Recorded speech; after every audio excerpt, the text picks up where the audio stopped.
Let's talk to Shaun Richards. He is from Notayesmaneconomics, a man who's known to get on his soapbox about all things macro. Morning to you, young Shaun. Morning. Right, what on earth is going on in the world this week? A few thoughts for you all. Those of you who listened to these before know that I contacted the Bank of England on inflation measurement, and I've got a reply now, and it's fascinating. There's one bit they and I do agree on, which is that no measure's perfect, but then we diverge course. And really, the main issue here is the issue of how you treat house prices, the housing market. UK, this is a really big deal, but for them, it's a problem because what do they want to do when they say they're stimulating the economy? They want to get house prices up. So the last thing they want is it in the inflation measure. So this is the area of debate. How they try and get out of this is then to argue that it's an asset and this is consumer inflation, so it shouldn't be in it. The trouble with that, my opinion is, if you look at what people spend, it's a big deal of it.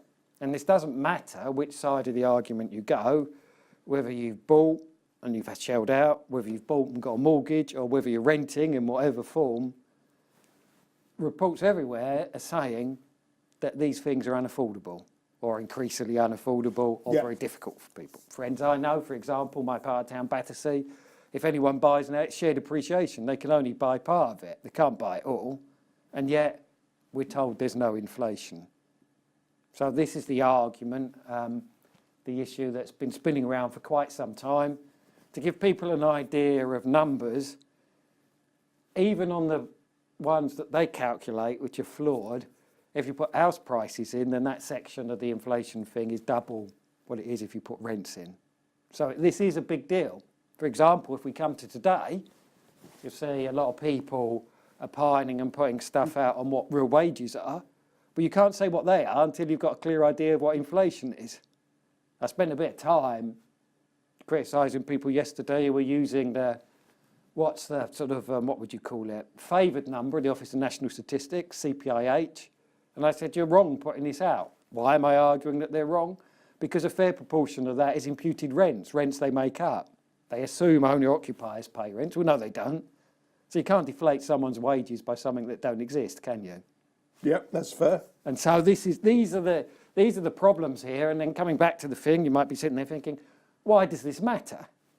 Well, why this really matters is what's the issue now? For instance, real wages. What are other issues? Inflation. These are the things now that we find ourselves increasingly looking at. And there's problems with the numbers. I think they're deliberate. They want them to be that way. It suits their thing. They tell everyone they're better off, which then leads to the thing of so many people saying, well, we're not really. And the reason why not is because the numbers are not right. Bringing it again to today, staying with this sort of theme, people may not be aware, is that there are quite a few issues with the average earning numbers UK puts out. Starting with them, they looked a little better today, including everything, up 2.8% over the last 3 months. The past was revised higher to 2.7%. So again, maybe that'll tick ahead of the inflation rate, but it ignores the self-employed. In fact, it ignores everything with employees of less than 20. So again, you could say, what use is that? So this is where the credit crunch era has brought us. Okay, this is 10 years up the road. What it's shown is that so many of these numbers are somewhere between unreliable and wrong, sometimes both. Why did this not bother anyone before? Well, because when everything's going up, people don't really get bothered, do they? Yep. It's at times like these, when things are a bit harder, people start drilling down. Who cares when it says it's going up and you're going up as well, maybe not quite as much. People do care, though, when they're getting a bit poorer. Let's talk about Bank of England. Okay. Interest rates. Well, here's one, because this morning, as if it had the early wire, short sterling was falling. For those that don't follow that, my old stomping ground, short sterling futures, the price falls when they think interest rates are going to go higher. Yep. So, but there's an 80% probability, isn't there, of rates going up in May in the UK? It depends which way you look at this. The number I looked at was the one for contract, June 2019. It was 98.74. So 1.25. Because it always then front runs, if you knocked it off, basically saying 1% bank rate, I think, in a year and a bit's time. Okay. That was what it was signalling. Now, of course, I don't mean it's going to be right, but that is now what's in the market over the next year and a bit, 2 rises.